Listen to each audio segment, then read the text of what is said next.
I want to start today by putting you directly into a scenario. Just imagine waking up in the dark. Oh, that is never a good start. Right. I mean, the air is freezing cold. It smells like ozone and rust and, damp concrete. You try to stand up, but your boots just slip on this heavy metal grate. It's completely disorienting. Exactly. And then these blinding red emergency strobes kick in. They illuminate this massive, isolated, deep Earth facility that just extends further than you can even see. You're completely cut off from the surface world. Yeah, you are in a place designated as subsector Omega. And before you can even process the ringing in your ears, an automated voice echoes through the corridors. Always the creepy automated voice. Always. It calmly tells you that there is a localized reality collapse occurring. It says a lethal airborne neurotoxin is going to be vented through every single corridor in exactly 12 hours. Which is a terrifyingly specific countdown. It really is. And then it tells you the only way out. And, that escape mechanism is what makes this entire thought experiment so harrowing. So how does it actually work? Well, it's a master life support override terminal.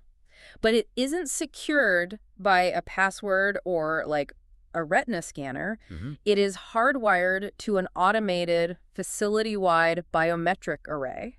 Which means what exactly? It utilizes a single heartbeat lock. Oh, wow. A single heartbeat lock. Yeah, which means the heavy steel doors leading to the surface will only unlock and those vents will only seal when the sensors register exactly one human heartbeat left in the entire complex. Just one. One single pulse. It creates this ultimate, inescapable binary condition.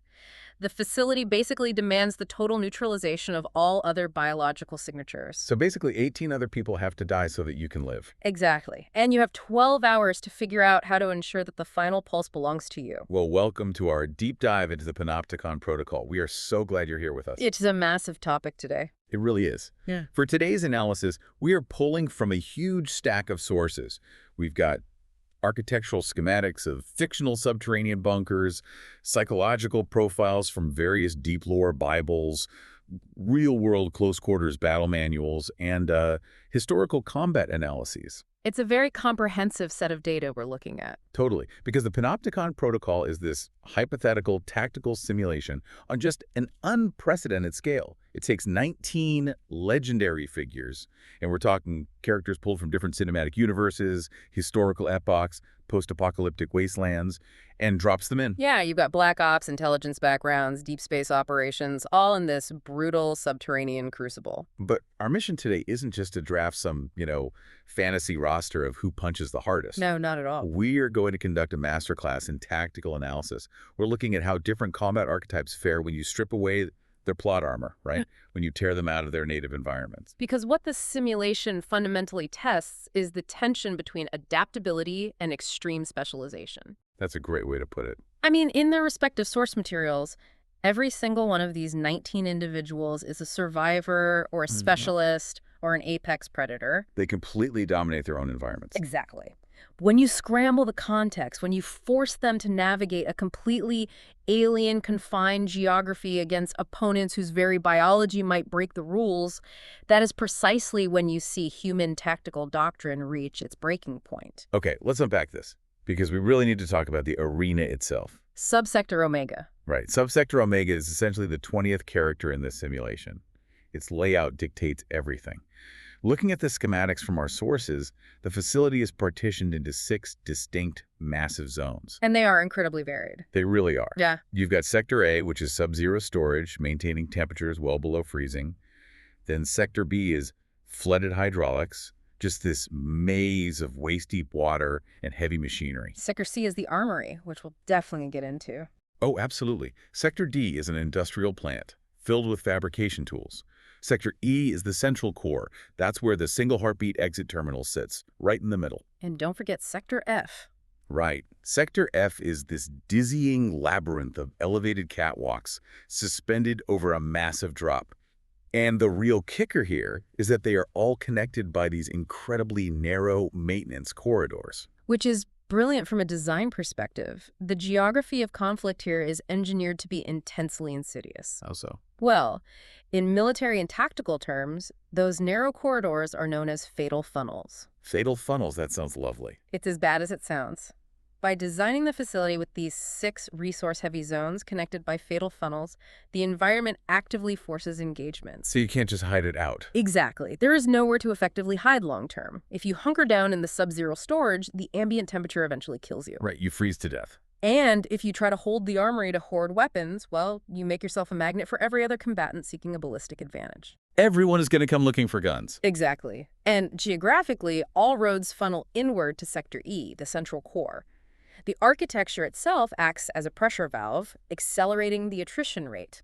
It's basically like taking a chess grandmaster, a heavyweight boxer, and a structural engineer, throwing them into an industrial escape room, turning off the lights, and telling them only one gets to breathe tomorrow. That is a very accurate analogy. The rules of their own specific disciplines don't just bend here, they shatter. And the roster of these 19 people perfectly reflects that chaos. It's a wildly disparate group. I mean, we have figures like Jake Perry, a 1920s high-altitude mountaineer from the lore of the abominable. Then we have Leon S. Kennedy, a superhuman tactical agent accustomed to fighting literal bioweapons. And then you have Joel Miller. Yeah, Joel Miller, this gritty, post-apocalyptic brawler from The Last of Us. And then we have someone completely off the biological spectrum like Ethan Winters. From Resident. Right. A civilian whose cellular structure is so deeply infected with a mutated mold that he can literally reattach severed limbs. So to process this roster, the simulation's architects categorize these combatants into 4 primary operational archetypes. Which makes sense. You need some way to group them. Yeah, and this is based on their physical conditioning, their technological era, which we call their gear epoch, their tactical training, and their trauma tolerance. So what are the 4 archetypes? First, you have the apex methodical assassins. These are operatives who calculate lethality like a mathematical equation. They seek the absolute most efficient route to target destruction. Very cold, very calculated. Precisely. Second, you have the superhuman tactical agents. These are individuals whose physical capabilities operate just past the boundary of normal human biomechanics. So they're fast, strong, but still technically human. Right. Third, you have the regenerative anomalies, entities who defy standard biological death entirely through some mutation or anomaly. Like Ethan Winters. Exactly. And finally, you have the mythic attritionists, figures whose sheer psychological endurance somehow overrides catastrophic physiological collapse. Which brings up something I really want to dig into regarding specialization. Looking at our dossier, we have a highly trained scientific innovator in the mix. Ryland Grace. Yeah. Someone with a genius IQ who literally engineers faster than light travel. But if you drop that genius into a dark flooding facility with a raw, brutal street brawler, I really have to wonder about the startup cost of intelligence. It's a massive disadvantage initially. Right. I mean, in a vacuum, the genius is superior. But in those first few panic minutes, isn't the intellect kind of useless? That is a critical observation, and it comes down to the pacing of the threat versus the pacing of cognition. Can you explain that a bit more? Sure. In a prolonged survival scenario, say being stranded on an island for a year, intelligence, engineering, and the scientific method will outpace brute force every single time. Because you have time to build and plan. Exactly. But the Panopticon protocol is a pressure cooker.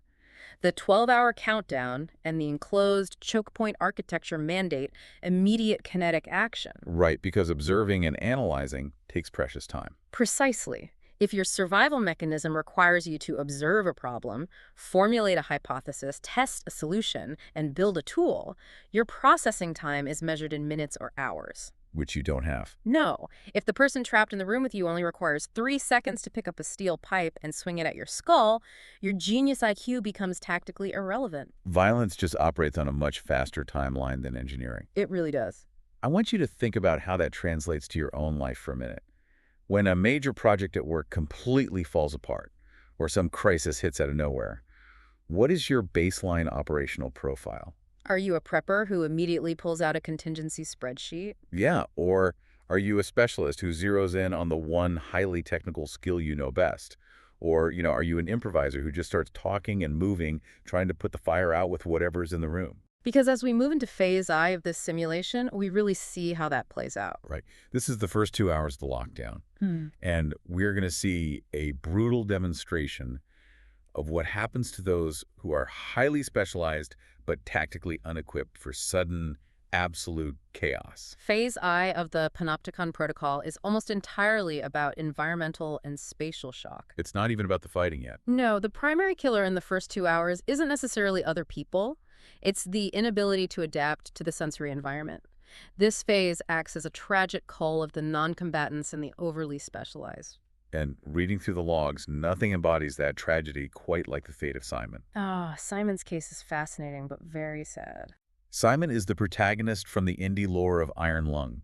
Let's look at his baseline profile because it's incredibly unique. It really is. Simon's entire survival methodology is built around enduring immense, crushing, claustrophobic pressure.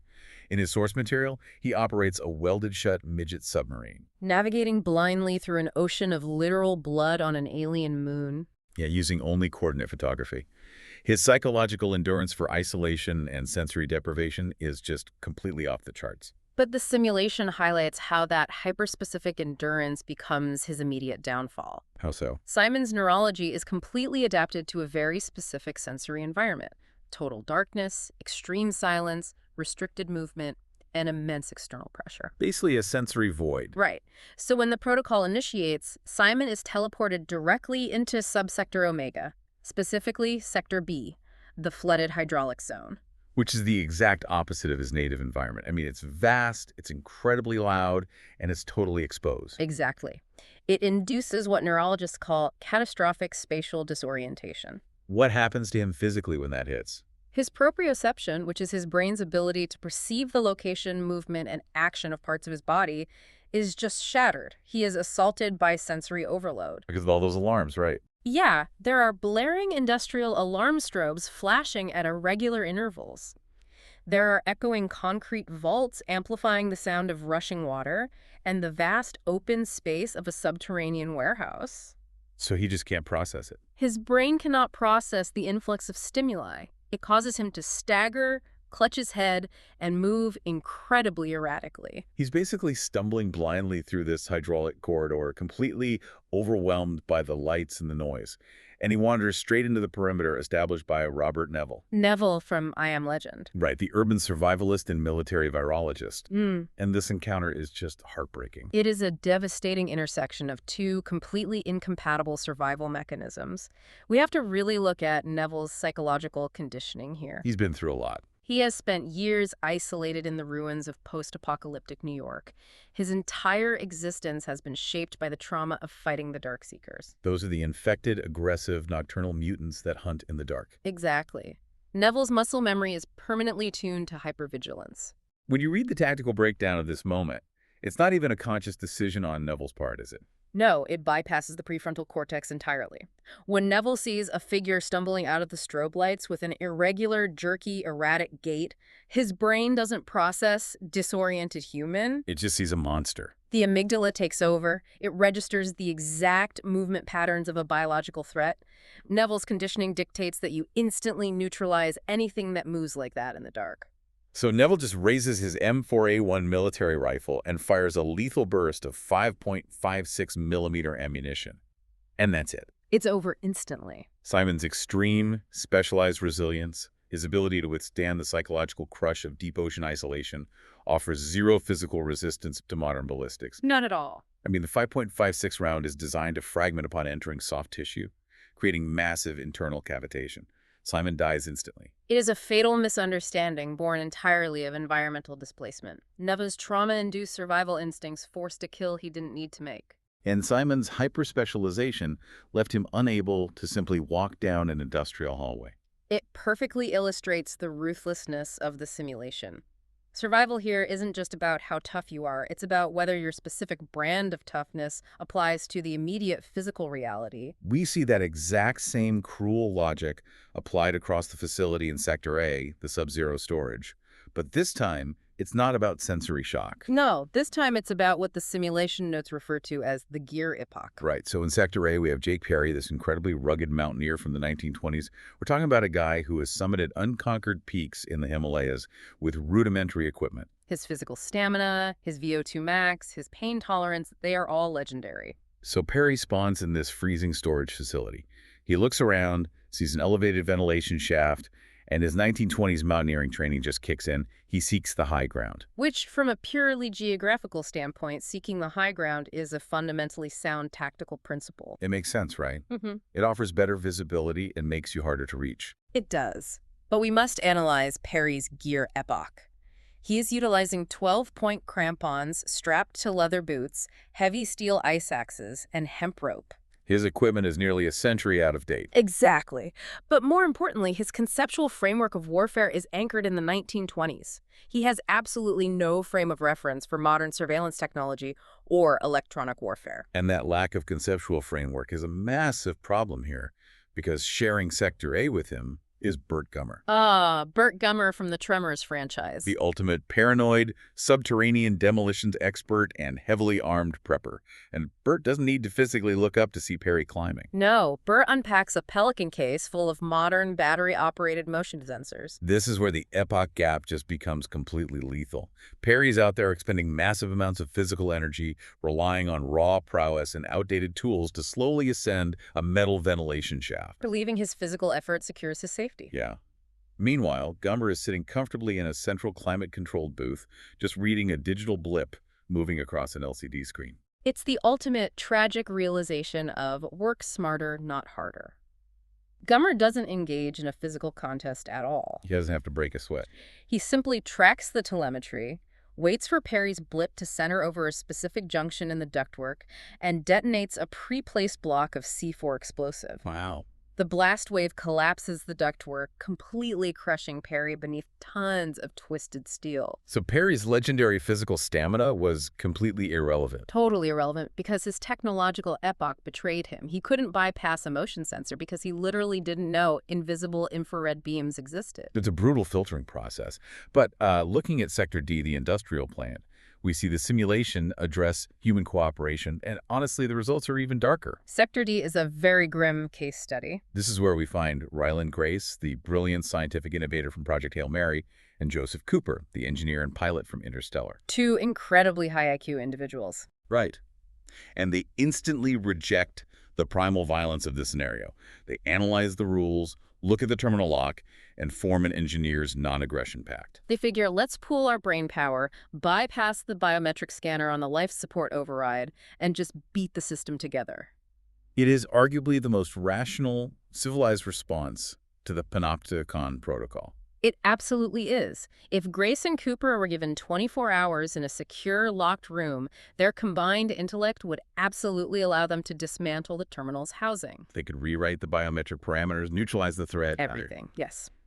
They are apex problem solvers.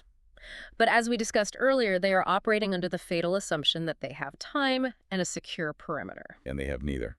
Because sprinting blindly through the corridors toward them is Miles Upshur, the investigative reporter from Outlast. Miles has incredible evasion stamina and a night vision camcorder, but he possesses zero offensive combat training. He's basically just running in absolute terror, and he crashes straight through the heavy plastic curtains into the engineer's workshop.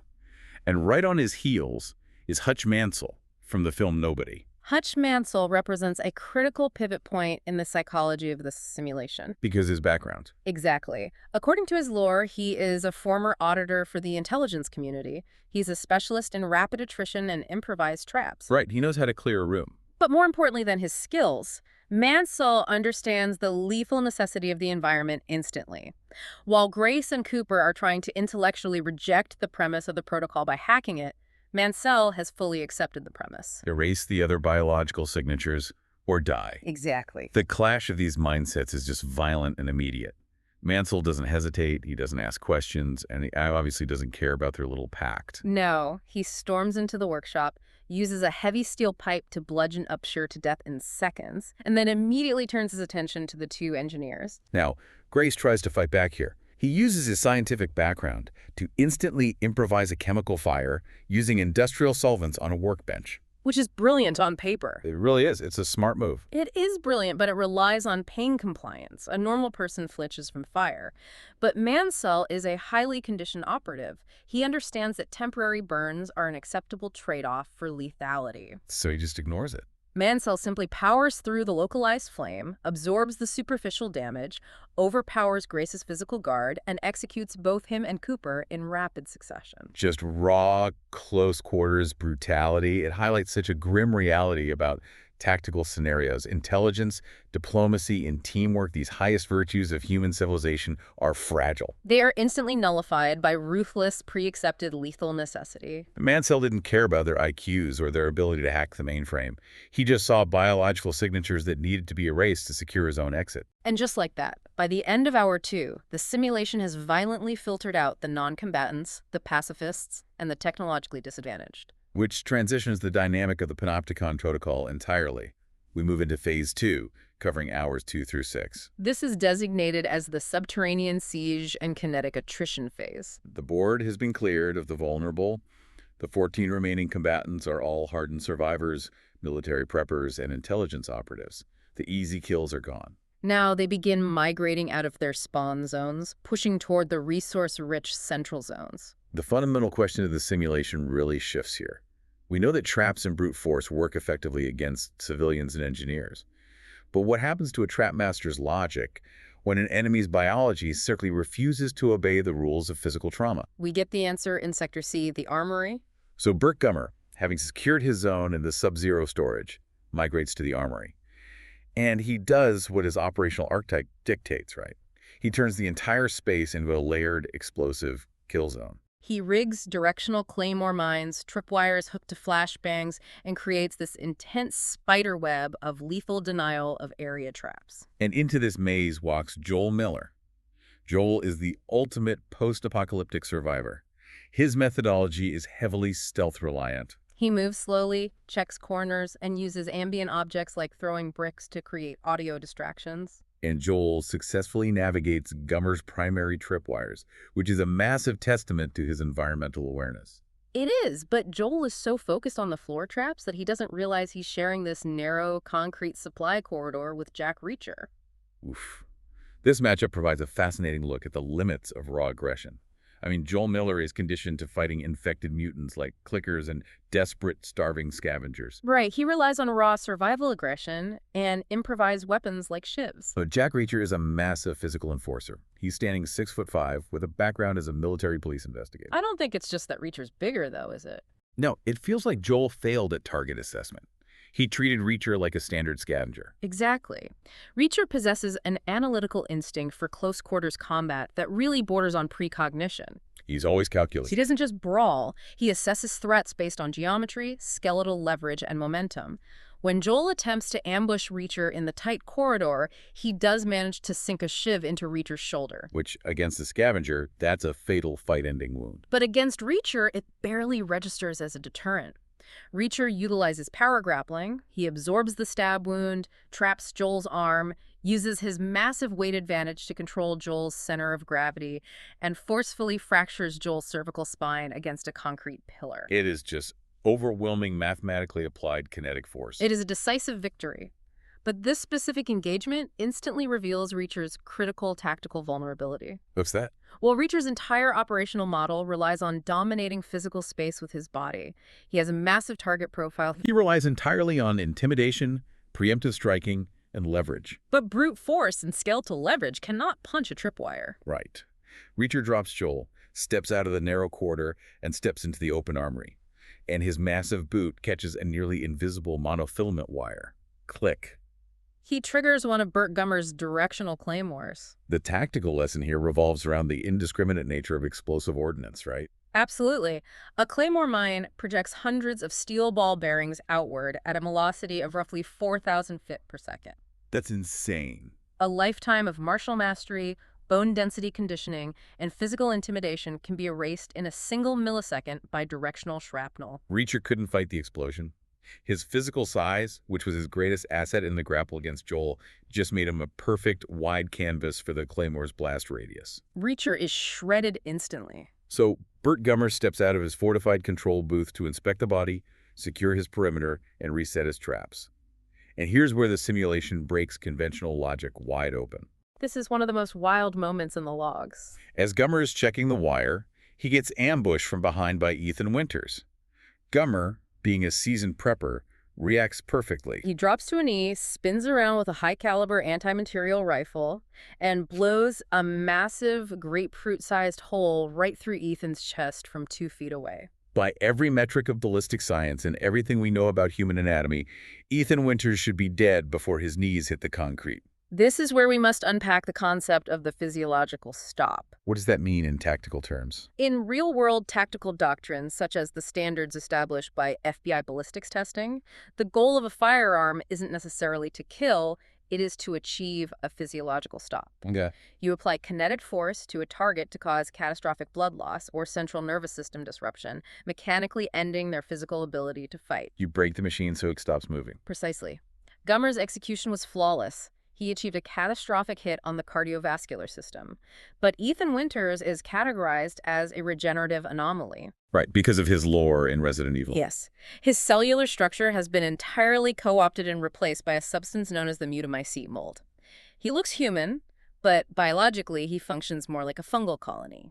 So Ethan literally looks down at the smoking hole in his chest, completely ignores the trauma, grabs his severed tissues, reattaches them as the mold instantly knits the flesh back together, and just blasts Gummer at point-blank range with a shotgun. It's unbelievable. As a military strategist, how do you even account for that? What happens to a prepper's logic when faced with an anomaly that casually ignores the destruction of its own heart? It induces total doctrinal collapse. Total collapse. If you introduce a supernatural or anomalous biological variable that doesn't rely on standard organs to function, the doctrine of the physiological stop shatters. Gummer didn't stand a chance. Gummer's operational paradigm couldn't process an enemy made of regenerative mold. He assumed the threat was neutralized because, against any human in history, it would have been. That assumption cost him his life. Meanwhile, over in Sector D, we see a completely different counter to trap-based warfare. Hutch Mansell, the auditor who killed the engineers, is pulling a Burt Gummer. He's utilizing the machine shop's heavy equipment to create a maze of wire traps and snares. And Robert Neville wanders in, exhausted, and gets caught in a high-tension wire leg snare, hoisting him upside down. Mansell draws a sidearm, moving in for the quiet execution, and then the heavy steel ceiling hatch 40 feet above them blows open. Ethan Hunt, the IMF operative from Mission Impossible, drops in. This introduces verticality into close-quarters combat, which is the hallmark of an infiltration specialist. Hunt has been mapping the air ducts. He knows he is unarmored and structurally disadvantaged in a direct, horizontal slugfest with a heavy hitter like Mansell, especially in a room rigged with floor traps. So he changes the environment. As he rappels down, he drops a volley of flashbang grenades. It turns into absolute disorienting chaos. The room is plunged into a blind three-way fight, illuminated only by blinding strobe flashes. Mansell, acting on pure survival instinct, blind fires at the movement. He accidentally but fatally shoots Neville, who is still hanging from the snare. But Hunt uses his high-mobility acrobatics. He vaults off a lathe machine, totally bypassing the floor traps, disarms Mansell midair, and drives a pneumatic industrial nail gun straight into Mansell's chest. Hunt recognized a critical factor. Standard firearms in an enclosed, heavily trapped space with multiple hostiles are a massive liability due to ricochets and tunnel vision. So he improvised. He utilized environmental weaponry, the nail gun, and vertical acrobatics to completely bypass Mansell's horizontal defensive plane. And just like that, the Panopticon protocol enters its most lethal stage. By hour 6, the landscape of the simulation is fundamentally changed. The preppers are dead, the raw brawlers are dead, the trap masters are gone. The surviving combatants are now exclusively top-tier, highly trained operatives, elite assassins, and one biological anomaly. The environment shifts from a cautious maze of hidden tripwires to a high-speed, high-velocity echo chamber. We officially enter Phase 3, the elite assassin's echo chamber. The combat here becomes deeply intimate, highly technical, and completely stripped of hesitation. We see this technicality perfectly demonstrated in Sector F, the elevated catwalks. We have Lorraine Broughton, the top-tier operative from Atomic Blonde, squaring off against James Bond. This is Cold War brutality versus MI6 finesse. They encounter each other on a glass-bottomed concourse suspended over a 100-foot drop. Bond immediately opens up with his signature suppressed Walther PPK. Brighton doesn't have a weapon drawn, so she immediately dives behind a reinforced steel support column. This engagement is a fascinating study in mirrored capabilities and opposing methodologies, isn't it? Very much so. Bond prefers calculated ranged lethality. He wants to maintain distance and let the firearm do the work, though he's exceptionally dangerous in a grapple. Right. And Broughton. Broughton, conversely, specializes in environmental exploitation and sambo and judo mastery. For those who might not know, how does Sambo and Judo differ from striking arts like boxing here? Sambo and judo are grappling arts focused on leverage, balance manipulation, and utilizing the opponent's clothing or momentum against them. So it's about getting close. Yes. Striking requires space to generate kinetic energy. Grappling requires you to eliminate space. Broughton knows that if she stays at range, Bond will eventually flank and shoot her. She has to close the distance. And her method of closing the distance is brilliant. She shatters a nearby glass panel, kicking up a cloud of ambient broken glass from the catwalk directly into Bond's face. Forcing him to flinch and break his line of sight for a fraction of a second. She uses that window to launch into a high-impact judo grapple. They're tearing each other apart hand to hand, twisting joints over this dizzying drop. Broughton manages to isolate Bond's weapon arm, uses his own forward momentum against his center of gravity, and violently hurls him over the catwalk railing. It's a flawless application of leverage. But we must remember Bond's operational archetype. He is the strategic intelligence agent, heavily reliant on Q-branch technology. He always operates with a secondary, often hidden contingency. As he is falling over the rail, knowing he has definitively lost the physical martial engagement, he activates a concealed, high-yield explosive pen that he managed to clip onto Broughton's tactical vest during the chaotic grapple. It's mutually assured destruction. The pen detonates, tearing Broughton apart on the catwalk, and Bond plummets to the concrete floor far below. Both elite agents die simultaneously. It represents the ultimate tactical stalemate. When two operatives possess perfectly matched elite skill sets, the margin for error shrinks to zero. Broughton won the physical chess match by securing the takedown. But Bond's technological contingency ensured that a physical victory did not equate to biological survival. They perfectly canceled each other out. Meanwhile, over in Sector E, inside the massive humming server arrays of the central core, Jason Bourne is hunting. He's utilizing hacked thermal signatures to track Ethan Hunt. Bourne is the ultimate adaptive operative. He uses an electrical conduit cable to short-circuit Hunt's surveillance tech goggles, totally blinding him in the dim light, and forces Hunt into a brutal melee engagement between the narrow server racks. This highlights the importance of spatial geography in combat. Ethan Hunt relies on high mobility, acrobatics, and tactical deception. But Jason Bourne's operational archetype is built heavily around Kali and Eskrima mastery. Exactly. What exactly makes Kali so dominant in a tight space like a server room? Kali is a Filipino martial art heavily focused on weapon-based fighting and its empty hand translations. It revolves around angles of attack, limb destruction, often called defanging the snake, and instant spatial mapping. Wow, defanging the snake. Yeah, Bourne doesn't need space to do flips or wide kicks. He uses the immediate restrictive geometry of the room to dismantle his opponent. He intercepts incoming strikes, destroying the joints of the attacking limb before the strike even lands. Right. Hunt tries to use his agility, trying to bounce off the server racks to create weird angles, but Bourne just methodically cuts off his space. Bourne's brutal, economical trapping strikes systematically break down Hunt's defense, hyperextending his elbows. Bourne finally locks a heavy braided server cable around Hunt's neck, using the rack itself for leverage, and strangles him. It proves mathematically that in a highly constrained linear environment like a server aisle, acrobatic evasion is vastly inferior to direct, intercepting martial arts that control the center line. But Bourne doesn't even get a second to catch his breath, because he walks out of the server bay and bumps straight into John Wick. Wick is clad head to toe in his bespoke, custom Kevlar weave ballistic suit. They lock eyes, and we get an incredible point-blank gun-fu exchange. This encounter is where gear, epoch, and specific material armaments strictly dictate the outcome. How so? Bourne attempts to engage Wick the exact same way he just engaged Hunt, closing the distance rapidly, using the server racks for defilade, and attempting rapid collie wrist locks and joint manipulations to disarm Wick's custom pistols. But it completely fails. Bourne lands these incredible lightning-fast trapping strikes, but Wick's ballistic vest literally absorbs the kinetic momentum of the blows. We have to look at the material science of Wick's suit. It is a specialized Kevlar and synthetic polymer weave designed to dissipate high-velocity impact from bullets. Basically bulletproof fabric. It essentially turns his torso into a rigid, energy-absorbing cylinder. Bourne's physical strikes and joint manipulations, while technically flawless against a soft target, fail to generate enough localized trauma to break Wick's skeletal posture or his grip strength. The suit just eats the kinetic transfer. Precisely. Wick maintains absolute, terrifying weapon control through the frantic melee. He absorbs Bourne's strikes, finds his angle, and fires 2 armor-piercing rounds directly into Bourne's head. Bourne's peak human limits simply couldn't overcome advanced material science combined with elite marksmanship. Exactly.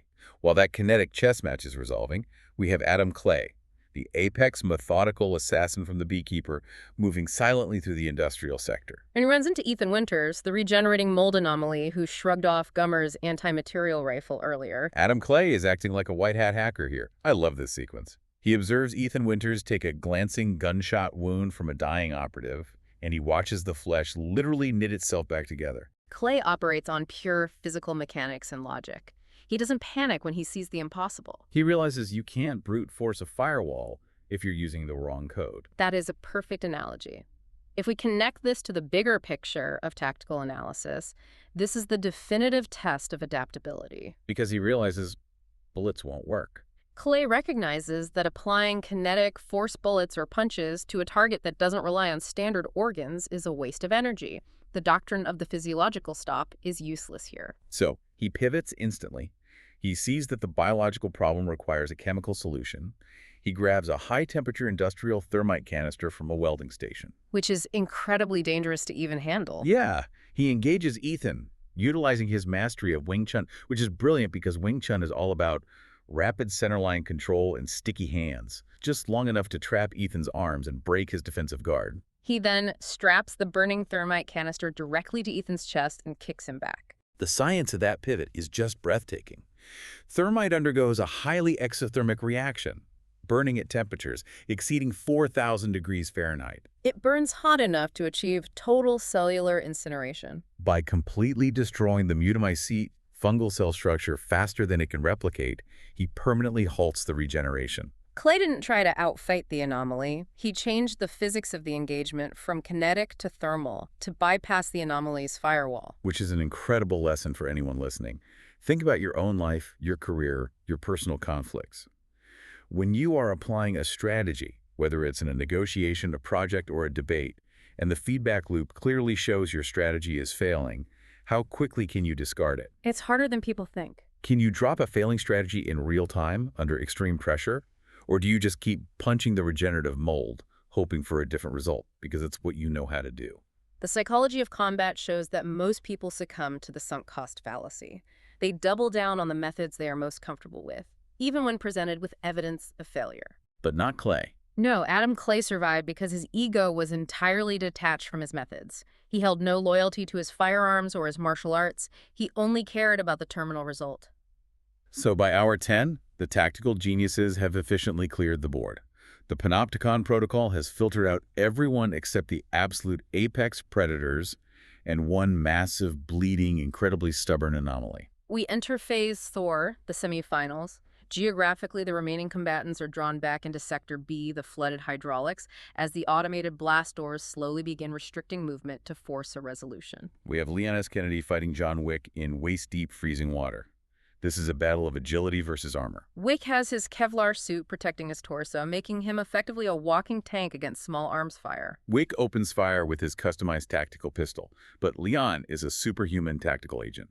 His reflexes have been honed by years of dodging literal bioorganic weapons, liquors, and tyrants. Leon is doing high-speed, splashing evasions, parrying bullets with his combat knife. It is visually insane, but mechanically fascinating. Leon is processing data at a superhuman rate. He realizes instantly that center mass shots and torso strikes are completely useless against the Kevlar weave. He analyzes Wick's posture. Wick relies heavily on a shooting stance known as the center axis relock, or the CAR system. Let's break that down because it's vital. How does the CAR stance actually work physically? Instead of standing with your arms fully extended in an isosceles triangle like a traditional shooter, the CAR system requires you to pull the firearm close to your chest, blading your body sideways. What's the advantage of that? It is highly effective for close quarters weapon retention because an attacker can't easily grab the barrel of the gun. But there is a biomechanical trade-off. Which is? To maintain that structural rigidity in sight picture, it locks your shoulders tight and tilts your head slightly forward and down. And that posture exposes a very specific vulnerability. Yes, it exposes the exact space between the top of the rigid Kevlar collar and the bottom of the jawbone, a gap of perhaps 1 inch. Leon exploits that tiny millimeter of space. He uses his superhuman speed to slip inside Wick's car's stance guard, parries the gun barrel away, and instead of stabbing at the body armor, he thrusts his combat knife precisely upward. Right under Wick's jawline. Yeah, threading the needle perfectly between the Kevlar and the bone, directly into the brainstem. Wick is dead instantly. It profoundly demonstrates that absolute agility can defeat absolute armor, provided the armor has even a single millimeter of coverage gap, and the attacker possesses the superhuman precision required to thread that needle under duress. But Leon's victory lasts all of 3 seconds, because emerging silently from the shadows of the hydraulic pumps is Adam Clay, the beekeeper. Clay has been observing the entire engagement from concealment. He has been actively mapping Leon's speed, his acrobatic trajectories, and his heavy reliance on wide, sweeping momentum. Clay is terrifyingly composed. Leon, running high on adrenaline, tries to launch one of his signature acrobatic spinning kicks, intending to follow up with a lethal knife thrust. But Clay operates like a supercomputer processing physics. He calculates the exact trajectory and inertia of Leon's momentum. Because a superhuman moving at high speeds cannot alter their trajectory midair. Once Leon commits to the acrobatic strike, his path is locked by gravity and inertia. Exactly. Clay simply sidesteps by an inch. He catches Leon's overextended arm, uses Leon's own massive forward momentum to snap his wrist joint backward, forcing him to drop the knife. And as Leon stumbles, completely off balance, Clay delivers a devastating mathematical series of kickboxing strikes directly to the unprotected throat and temple. Leon's cervical spine snaps and he drops dead in the shallow water. Clay utilized Leon's own superhuman velocity against him. It was a methodical, mathematical dismantling of a fifthly superior athlete. Clay didn't fight Leon's speed, he let the speed defeat Leon's balance. So what does this all mean for the endgame? We are finally at the ultimate standoff. It is Adam Clay, completely uninjured, perfectly methodical, mathematically flawless, his heart rate probably sitting at a calm 60 beats per minute. Versus Atami Korpi from the film Sisu, a legendary Finnish war veteran known as Koshé, or the Immortal. But here is the critical context. Korpi is already heavily bloodied. He's an old man. He has survived multiple shrapnel wounds and explosions in the earlier phases. He is currently wielding a rusted miner's pickaxe and a World War II-era Mauser C96 pistol. Looking at the raw data, mathematically and biologically, the simulation is over. Clay has already won. By every conventional metric of tactical analysis, threat assessment, and biological reality, yes. Clay holds every conceivable advantage. Youth, pristine uninjured physiology, modern mixed martial arts mastery, and superior tactical processing speed. While Korpi is operating in an ancient gear epoch and is severely structurally compromised by accumulated trauma. So Clay approaches Korpi in the flooded central core, and he treats the old man exactly like he treated Leon, as a simple physical equation to be systematically solved and dismantled. Clay smoothly, easily dodges the single slow shot from Korpi's heavy Mauser pistol. He steps in the pocket, strikes Korpi's wrist with surgical precision to disarm him, and then just unleashes a flurry of kinetic strikes. He shatters Korpi's ribs with heavy kickboxing knees. He shatters his jaw with an elbow. He takes a combat knife and drives it hilt deep into Korpi's stomach. And then, acting on pure lethality doctrine, he grabs the dropped Mauser and shoots Korpi twice squarely in the chest. Korpi collapses heavily to his knees in the water. The structural integrity of his skeletal system has failed. The trauma to his vital organs, lungs, stomach, ribs, is catastrophic. The blood loss is massive. By every medical, biological, and tactical standard taught in any military academy on Earth, Atami Korpi is dead. The physiological stock has been achieved 5 times over. But this is where the simulation's rigid algorithms and Adam Clay's flawless tactical models completely and utterly fail. They fail to account for a psychological threshold that defies biology itself. This brings us to the core of the Sisu anomaly, and it requires us to deeply analyze Korpi's operational archetype, the mythic attritionist. Let's talk about Sisu. It's a deeply ingrained Finnish concept, right? It's not just a buzzword, it has historical weight. Very much so. Sisu is deeply embedded in the cultural psyche of Finland. Heavily popularized during the Winter War of 1939, when massively outnumbered Finnish troops held off the Soviet army. It translates roughly to stoic determination, tenacity of purpose, grit, bravery, and resilience in the face of absolute, guaranteed defeat. But in the fictional context of Atomic Corpi, Sisu manifests as something bordering on the mythic. It is an absolute, irrational, uncompromising psychological refusal to yield to the biological reality of death. And it's crucial to note, he doesn't have Ethan Winter's biological regeneration. His cells aren't magically reknitting. He doesn't have John Wick's Kevlar suit absorbing the bullets. The bullets actually tore through his lungs. His organs are physically destroyed. Correct. The machine is broken. But the ghost inside the machine refuses to stop driving it. In his source material, he survives public hangings, landmine explosions, plane crashes, and having his throat slit while submerged underwater. He just stubbornly refuses to die. And this reveals Adam Clay's singular fatal error in judgment. Which was? Clay's entire combat philosophy, his pristine mathematical logic, and his incredible adaptability rely on one fundamental universal assumption: that fatal biological trauma stops offensive movement. If you destroy the heart and lungs, the target stops fighting. Right. So Clay, seeing this shattered old man slumped on his knees, bleeding out from destroyed organs, does something he hasn't done for the entire 12-hour simulation. He drops his defensive guard. He relaxes his posture. He steps in to deliver a final ceremonial neck snap, assuming the combat phase is over. Because biologically, the combat phase was over. But psychologically, Corpi hadn't conceded the engagement. Corpi, completely ignoring his shattered bones, his collapsed lungs, and his failing organs, reaches up and locks his bloodied hand around Clay's wrist. And the grip strength is terrifying. For the first time, Clay's absolute composure breaks. You can see the shock. He looks down into Corpi's eyes and realizes the central nervous system is still firing. The old man is still in the fight. And before Clay can pull back, before he can reestablish that flawless defensive Wing Chun guard, Corpi utilizes the very last reserve of his physical force.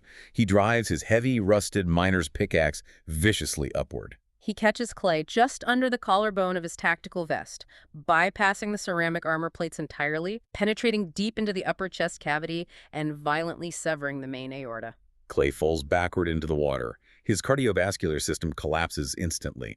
The methodical assassin bleeds out on the floor of the central core, his perfect logic undone by an irrational act of will. And Atomic Corpi, this bloodied, broken, shattered old man, uses the wooden handle of the pickaxe to agonizingly pull himself back to his feet. He remains standing, maintaining a single, stubborn heartbeat through pure, unadulterated willpower. He stumbles over to the massive biometric override terminal in Sector E, slams his bloody hand onto the glass scanner, and the facility registers one human pulse. The neurotoxin purge sequence is canceled.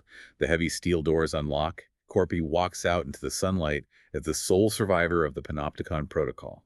The profound synthesis of this entire simulation is incredibly humbling for tactical analysts and strategists. Because it defies logic. Because we put so much faith in metrics, technical speed, advanced ballistic armor, martial mastery, and flawless biomechanical calculations are incredible tools. But they have limits. In an environment of absolute chaotic attrition, where all variables are stripped away, a purely psychological refusal to die can mathematically break flawless combat logic. Adam Clay fought a perfect engagement. He did everything right. Corpi simply refused to die when he was killed. It's just a staggering conclusion. We've watched a journey that took 19 disparate souls, from deep-sea submariners experiencing sensory shock to MI6 agents trading explosives in midair, from brilliantly geared assassins to superhuman acrobats, and ground them down in a subterranean crucible. We watched high intellect fail against sudden, brutal necessity. We watched brute force fail against simple tripwires. We watched perfect tactical adaptations like chemical thermite against fungal mold, and perfect martial arts counters threading the needle of a Kevlar suit. And in the end, it all funneled down to one bloody, stubborn man holding a pickaxe who just decided the countdown wasn't going to hit 0 on his watch. It strips away all the artifice of combat, technology, and survival preparation, leaving only the rawest, most irreducible element of human endurance. Which leaves us with a lingering question for you to think about as you go about your day. We spend our lives gathering tools, don't we? We seek better education, better technology, better armor for our careers, our finances, and our daily lives, just like the elite assassins in this simulation bringing their Kevlar weaves and their custom firearms. We try to be like Adam Clay, calculating every angle, building the perfect spreadsheet, mastering the perfect skill. But if the floor suddenly drops out, and you find yourself in your own subsector Omega, completely cut off from your usual advantages and tools, Hmm. is your ultimate survival going to depend on the equipment and the logic you brought with you? Or simply the refusal to let your countdown hit zero? Think about where your own sisu comes from. Cultivate it. Because when the emergency strobes kick on and the doors lock, sometimes the only thing left is the heartbeat you refuse to surrender. Thank you for joining us on the deep dive into the Panopticon protocol. Stay curious, stay resilient, and we'll see you next time.